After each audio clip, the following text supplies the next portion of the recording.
So, if you're ready, get your paper and pen, sit up straight, listen carefully, and let's start our class today. For the past year, we have been staying at home due to COVID-19. And one of our pastimes is to watch the TV, shows, and films or movies, which somehow let us escape the boredom. Whether local or foreign movies, we all enjoy watching them in our homes. Now, let us have a mini game about them. I will show you some posters of selected movies that were shown recently, and you will try to guess the title of these movies. Are you ready? Okay, so if you're ready, please hit the like button so I'll know if we can start the game. Go on, hit the like button. Nice! The like reactions are now flooding the comment section. Let us now start the game. For number 1.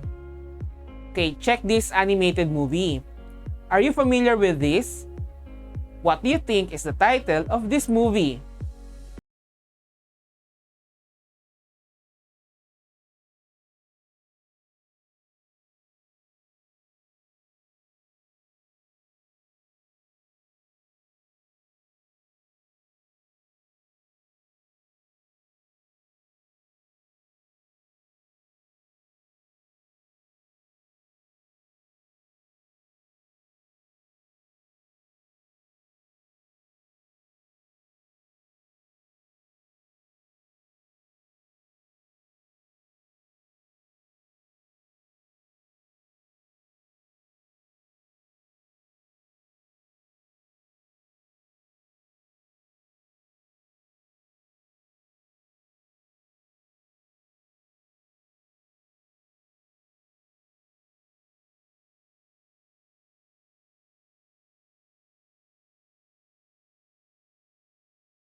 So if your answer is Jungle Book, then you are superb. Did you enjoy our mini game about different movies? I hope that you do. If you are familiar with these movies, then I believe you do like watching movies at home. But may I ask you, do you have any idea how these are made? What kind of process do these movies undergo to be created? And what makes these movies look so appealing to the viewers like you and me? In this episode, we are going to look at the different forms and conventions of film and moving pictures, the lights, the blocking, direction, and characterization. Before that, let me check first if you're ready. This time, please hit the heart button so I'll know if you're still there. Go on, please hit the heart button. Nice! The heart reactions are now blasting the comment section. We can now start the discussion.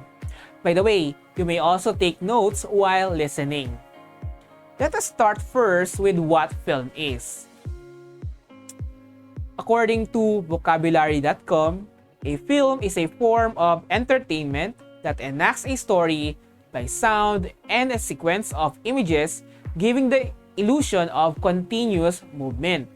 Yes, films and or videos seem to be moving because they are a set of sequential pictures that gives the illusion of motion. That is why they are also known as motion pictures. In your modules, film is another term for movie or motion pictures, which consists of moving pictures that have been recorded that they can be shown at the cinema or a television. The process of filmmaking is both an art and an industry. This animated GIF or image that I am showing to you is a photographic sequence or a series of photos that were stitched together in a sequence shot by Edward Muybridge in 1887. His chronophotographic works, like this one, can be regarded as movies recorded before there was a proper way to replay the material in motion. From this, we can say that a video or movie is a collection of still images that are placed in sequence to show the illusion of movement. But why do we make films or movies? Well, a film tells a story or shows a real situation. Again, the process of filmmaking is both an art and an industry. In addition, according to Wikipedia.com, films are, and I quote, cultural artifacts created by specific cultures. They reflect those cultures and in turn affect them. There are several genres or types of film, such as action, adventure, comedy, crime, drama, epics, historical, horror, musical, dance, science fiction, war, and fantasy. A film, in general, tries to communicate key messages to their audience. And to make this possible, producers of film utilize different conventions and devices such as lights, direction, blocking, characterization, acting, dialogue, setting, and setup. Now, let us talk about the first four conventions and devices used in filmmaking. But first, by now, I think you know the drill. Click first the like button for us to proceed. Come on, click the like button now. Great work. The first one is film direction or film directing. Film directing is the process of making sure that every component of a movie runs smoothly. If a ship has a captain to lead it, a company has a CEO to manage it, and a kingdom or a country has a king to lead it, a film director is the one who directs the making of a film. He controls a film's artistic and dramatic aspects and visualizes the screenplay or script while guiding the technical crew and actors in the fulfillment of that vision. In short, he is the leader. He has the primary task to interpret the screenplay and translate it visually. His work begins before anyone else because he's the one who will choose the aesthetical and the technical specifications to be implemented to translate his vision. Now, to succeed in this mission, he is involved from the early stages of pre-production, during the production, and the final phase or the post-production. Now, according to Peter D. Marshall, a renowned film director and film directing instructor, film directors spend most of their time figuring out how to shoot the film first. Okay, this includes the cool visual effects, creative shots, camera angles, etc. before they understand two things. First, what the story is about, and second, what the characters want.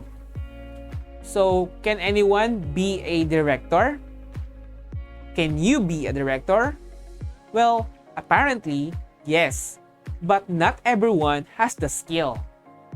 Anyone can say, do this thing or do that, but for somebody to be good, efficient, and effective at directing, he or she must be able to have the following leadership traits. First, the director must be a tyrant and a democrat.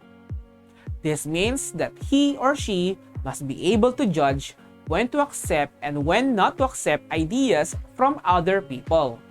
His primary role is to interpret the screenplay, and his ideas matter significantly.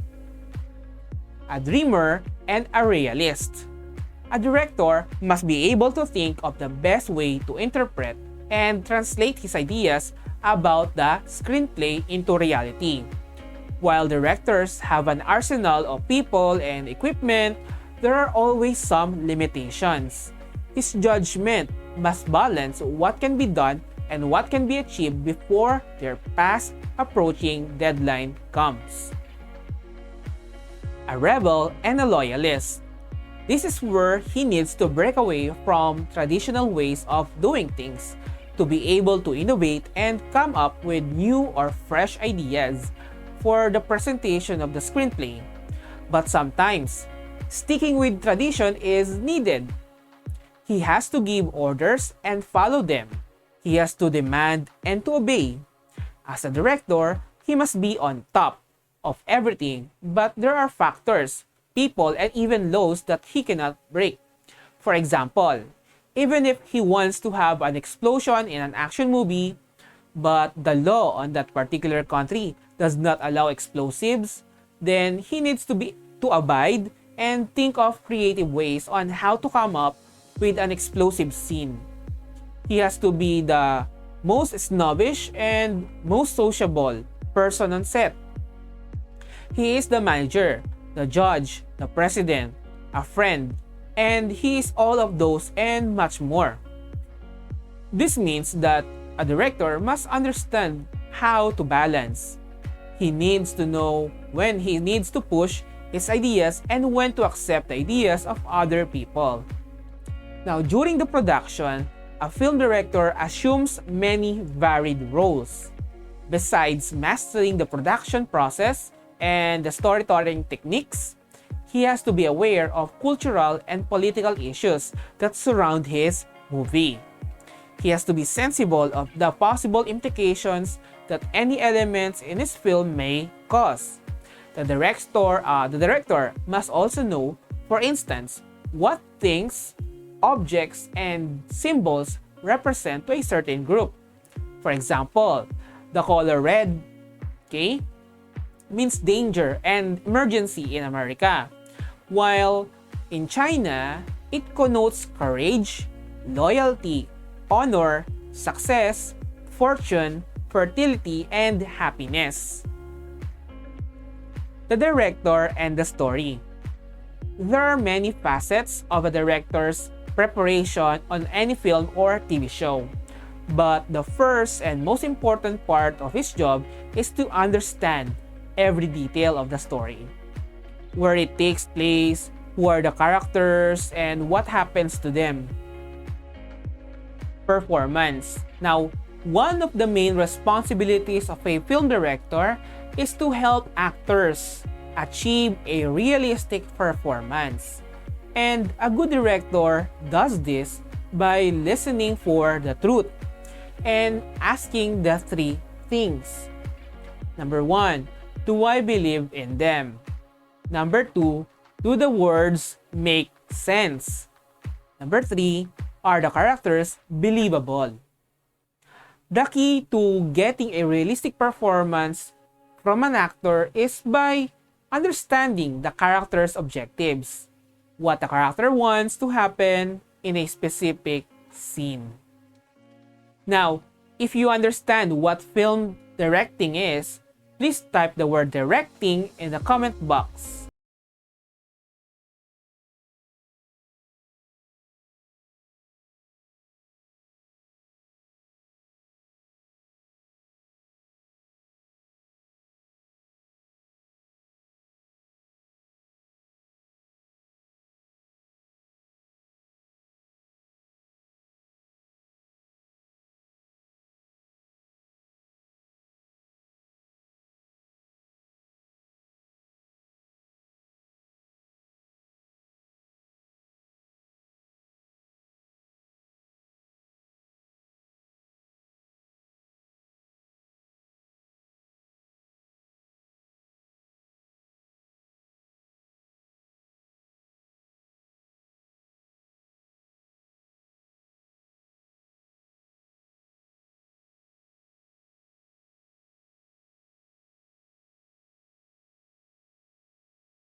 is a convention of films used to create a specific atmosphere. It is a very important aspect for shaping meaning in films. It can manipulate a viewer's attitude towards a setting or a character. The way light is used can make objects, people, and environments look beautiful or ugly, soft or harsh, artificial or real.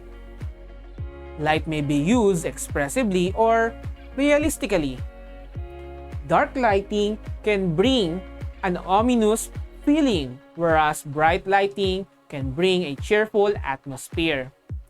The emotion or feeling that might suggest is noticeable. The bright one shows positive or contentment, while the dark scene shows sadness, loneliness, or doubt. In your opinion, what kind of atmosphere do you think is created in a room lit by candles? Yes, it shows a subtle calmness or tranquility. Have you ever heard of mood lighting? A room that is brightly lit by neon lights might seem to be boring or sterile, but this can also emphasize emotion or romance in a certain scenario. A shadowy room, on the other hand, might be eerie or scary. The lighting technicians in a film crew have the task of creating lighting to suit the mood and atmosphere of each scene in a film. So consider the following sets of frames and think about what type of atmosphere is created.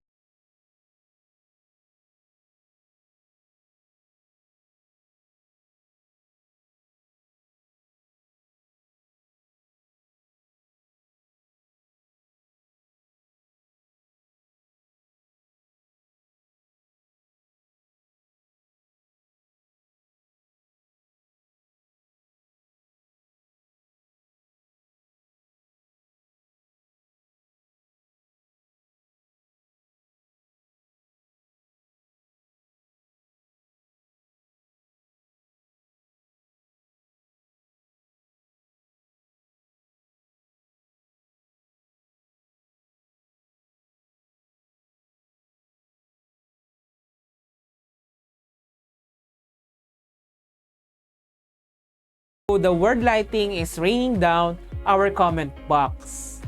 Great work. Now, let's go on with blocking. Let us talk about blocking. Blocking is the relationship of the camera to the actors. Essentially, it is the physical movement of the actors relative to the position of the camera. Blocking was originally a theater term that refers to the positioning and movement of the actors on stage. An essential part of rehearsal, blocking is necessary for the smooth performance. Blocking involves deciding where and how actors move and which line of dialogue they will deliver where. Now, in cinema, camera and lights are added to the equation. Blocking in a motion picture involves the precise synchrony and movement of the actors in relation to the camera and the lights. The director is the one responsible for the blocking. He must guide the cast to accommodate his vision for the arrangement or composition of the frame. Now let's talk about sketch the scene. One efficient way to block actors and cameras is to use drawings. Hand-drawn pictures are fine, although computers make the job easier. Floor plans and storyboards are often combined for a faster process, but also to help the crew visualize everything needed for the shoot to happen. Floor plans are used to design the layout of a scene with actors and camera positions. Floor plans are quite convenient when shooting a scene with the elaborate setup. Several actors and complicated camera movements along with dollies and their cranes constitute a good definition of elaborate setup. Storyboards are also common. They are a collection of frames that tells the story visually. The frames illustrate the more important shots in the movie. Now, the storyboards are quite convenient when the directors are explaining exactly what type of composition they desire. Attention to body language. Deciding on the positions of the subject and the camera are only the first and second steps of blocking. The third is body language or posture. A director must pay close attention to how actors use their bodies and what is signified by their postures and gestures. Quite regularly, professional directors instruct actors on how to move their hands, their legs, and eyes. In this scene, you can see two actors with contrasting postures. Angelina Jolie look refined, elegant, sophisticated, impeccable, and holds herself straight with an air of nobility. Her back does not touch the chair. Her hands are held in front of her bosom. From this, we can tell that this scene from her is not comfortable. At the opposite end of the spectrum, you can see Johnny Depp's gesture and posture. Slouch in his chair, legs crossed, supporting his arms. He looks tired and uncouth. Keep in mind that a lot of information is conveyed by posture, and that is blocking. Now, this time, type the word blocking in the comment box so we can continue to the last film convention. Okay, thank you. Now, let's talk about characterization. Characterization is the process by which the writer reveals the personality of the character. There are two types of characterization: the direct characterization and the indirect characterization. Direct characterization tells what the person is. It directly describes the character through the words of other characters in the story. Indirect characterization shows things that reveal the personality of the character. The personality of the character is not directly stated in the conversation of the characters, but mainly through speech, thoughts, effects on others, actions, and looks. Now, most of the time, we use indirect characterization in the visual media like film or moving pictures. These are the 5 different methods of indirect characterization. We have number 1, we have the speech, okay? What does the character say? How does the character speak? Okay? For number 2, thoughts. What is revealed through the character's private thoughts and feelings? Number 3, effect on others toward the character. What is revealed through the character's effect on other people? How do the other characters feel or behave in reaction to the character? Number 4, actions. What does the character do? How does the character behave? And number 5, looks. What does the character look like? How does the character look? To further illustrate this concept, I would like you to watch a short but one of the most award-winning scene among the recent films. This clip is from the movie Joker in 2019. Think about how Joker is in this scene at the staircase.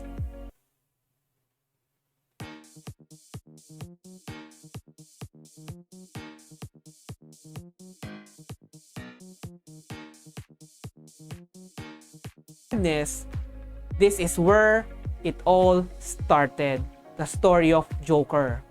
This is the scene, the most powerful scene in the movie, because from this scene, all other scene emerges. In a few seconds, the viewer learns many things about him: the tone of his voice, the clothes he wears, how he walks, etc.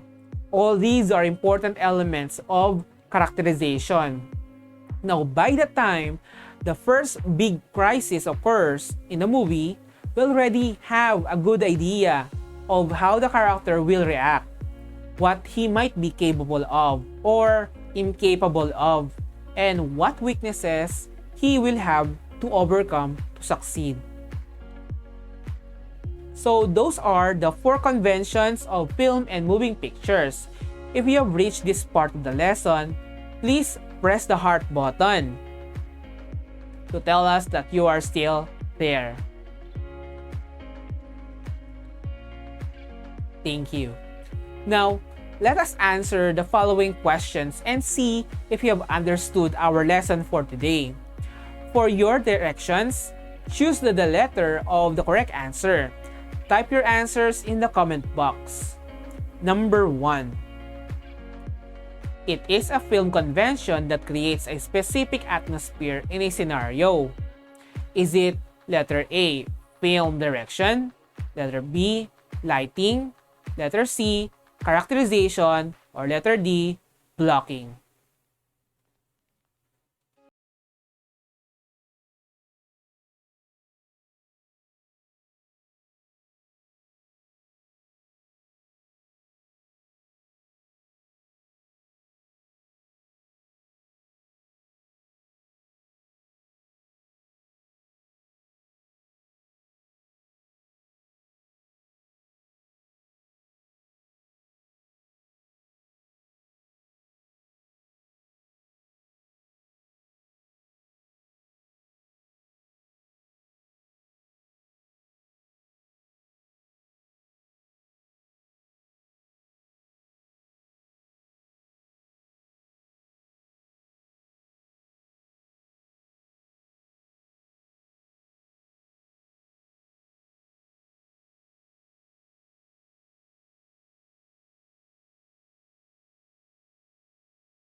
Answer is letter C, characterization. And how was your score? Did you get a perfect 5 out of 5? Congratulations to everyone. Now, for our summary, the film is also called a movie or motion picture, which consists of moving pictures that have been recorded so that they can be shown at a cinema or a television. A film tells a story or shows a real situation. The process of filmmaking is both an art and an industry. Films are also considered as cultural artifacts that reflect the cultures that created them. Films in general try to communicate key messages to their audience. There are different forms of or genres of film such as action, adventure, comedy, crime and gangster, drama, epics or historical, horror, musical or dance, science fiction, war, and fantasy. Then there are 4 conventions or devices used in filmmaking, and these are the lighting, direction, blocking, and characterization. Lighting is a convention of films used to create a specific atmosphere. It is a very important aspect for shaping the meaning in films. Blocking is a convention that is originally a theater term that refers to the positioning and movement of the actors on the stage. Blocking involves deciding where and how actors will move and which line of the dialogue they will deliver where. Direction or directing. The primary task of a director is to interpret the screenplay and translate it visually. And last, characterization. Characterization is the process by which a character becomes fully realized in a narrative. Now, there are 2 types of characterization: the direct characterization and the indirect characterization. Direct characterization tells what the person is. It directly describes the character through the words of other characters in the story. Indirect characterization shows things that reveal the personality of the character. Now, we are now on the part of the live stream where I will answer some of your questions. I will be giving you 1 minute to type in your questions in the comment box. Please do not ask questions that are not related to our topic today. Okay, so I will be right back. Your time starts now.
We are now going to read some questions from the comment section and I will try to answer them for you. So our first question is question number 1. For the first question, one of you asked, Sir, how to make movies? Is making a movie easy, or is he asking, is it difficult? Okay, so thank you for your question. Okay, so filmmaking is not just about having expensive cameras and equipment. The first step in making a movie is to write a story or screenplay that you will visualize through acting. Then there goes the question of how are you going to make your story into a movie? This includes the act of directing, blocking, camera angles, choosing the appropriate lighting, and so on. Is it easy? Well, no. It depends on your goal, by the way. There are expensive Hollywood movies that take even years to complete, and there are those independent movies or indie films that shortcut everything and do things almost without a budget. If you're asking for my advice, start writing a story. From there, you can start your own movie. You can start by making short YouTube videos using your mobile phones. Nowadays, everyone can shoot a video using his or her phone, but the skills needed to make a story look interesting in video format is the most of the time is not present. Okay, so practice your skill with simple phone camera, and from there you can determine if filmmaking is really for you. It's nice to know that you are interested in movie making. Just try it. Maybe you can become one of the best movie makers here in the Philippines. Okay? Let's have question number 2. Can we make movies using smartphones? That's a very interesting question. The answer to this question is yes. You can make a movie using your smartphone. It may not look like the big blockbuster movies that you can see on the TV and in cinemas, but the concept can be applied there. If you're going to research or search on YouTube, there are independent movies that are shot from decent smartphones. Some of them look good if your cell phone has a decent camera and you have your actors, then try it. You can start shooting your scenes. You can even edit by just using smartphone applications like KineMaster and other downloadable apps from the Play Store. What's important is your creativity. Think outside of the box. Use what you have right now and then apply what you know. Every practice that you get is a learning process in filmmaking. So thank you to the sender for his question. I hope they can start shooting your first movie even inside your house. And the last question, we have, what is blocking? Okay, so again, blocking is in filmmaking is the placement, the positioning, and the movement of actors, cameras, and the body language or the posture of the actors. In blocking, we try to frame, set an angle that creates additional layer of meaning to a scene. For example, if you want to show that a particular actor is imposing or superior, you're going to frame him big and large in the camera or scene, wherein he fills the entire shot. It gives the impression that he is undeniable. Another aspect of blocking is the body language of the characters. Their bodies must reflect the role of their character. Gestures, hand movements, and mannerisms, these are all part of acting. So thank you for your question. I hope that someday I could also watch your or one of your movies. Okay, so again, there are so many questions written in the comment box. Unfortunately, we don't have enough time to answer them all. But I thank all of you for your questions. Just keep on asking. Remember, learning starts from you asking questions. Now, tomorrow you will discuss this topic with your English subject teacher. From her or him, you can ask all your questions and clarify some of your ideas.